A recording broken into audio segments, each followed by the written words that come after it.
January 2nd, 1985, Granada Hills, California, 5:30 a.m.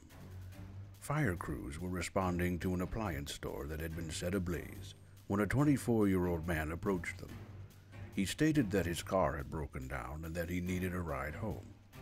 Unable to satisfy this request, the crews on scene told the man that he would have to get his own transportation. So the curious stranger decided to take their suggestion and take off in one of their vehicles. The battalion chief's car, whose engine was left running as he hurried to assess the scene, was commandeered by the stranded driver.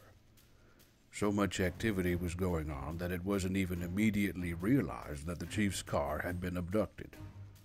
With no other standard vehicles available, the fire crew had a late start in trying to initiate a chase after the car thief. Over the next 20 minutes, the young man broadsided 17 parked cars over a region of only 1 mile. After finally fully colliding with one of these unmanned vehicles, the battalion chief's car was rendered useless and left abandoned. It was only a fire rescue ambulance passing by that spotted all of the damaged cars, noticing that the impact car still had its red light spinning on the roof. Apparently for shiggles, the suspect actually returned to the scene of the fire to retrieve his disabled car. Easily spotted by the fire crews, the man was placed under arrest by one of the police units that was at the location. Upon inspecting his car that had broken down, police discovered a loaded gun and that the man had 2 failure to appear notices for DUI charges. It was also at this point that police realized he was most likely the cause of the blaze, his body reeking of gasoline as well as slight burns to his arms and hair. A blood alcohol test also revealed a slight intoxication. He was later sentenced to 8 to 10 years in prison. Oddly enough, this same incident would repeat itself 1,200 miles away just a year later.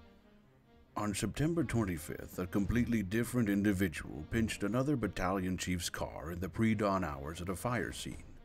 A former Sears warehouse was engulfed in the city of Spokane, Washington, and again, a 4-door official's car with keys inside was made available. The flashing light bar did nothing to deter the car snatching, this theft at least not resulting in another fender-bender spree. The only exception this time being that the stolen vehicle was never recovered. And it's still happening in modern times. It was January 10, 2012 in West New York, New Jersey, when yet another battalion chief vehicle was taken for a joyride. In this case, it was an SUV that was responding to a multi-vehicle accident, and as is customary in these situations, the engine was left running. The SUV slowly left the scene, fire personnel unaware of its departure. In his haste to escape through the residential neighborhoods, the thief driver attempted to run a red light and slammed into a 2001 Nissan. The perp then leaped from the crunched car and, because police units had yet to respond to the scene, escaped and was never apprehended. The driver of the Nissan suffered significant injuries but survived.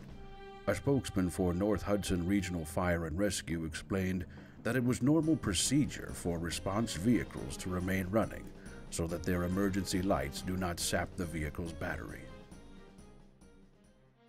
Back in California, it would happen again, but not at the scene of a fire. A CAL FIRE officer was just a passerby to an accident in the El Cajon area of San Diego when he stopped to administer whatever aid he could.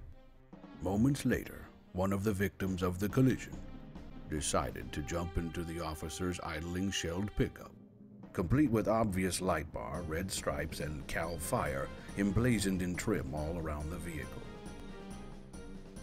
The truck was only driven for about 5 minutes before the cruiser in question jumped out and ran onto a city bus. Authorities could only suspect that the SUV jacker either had outstanding warrants or was wanted in a criminal case.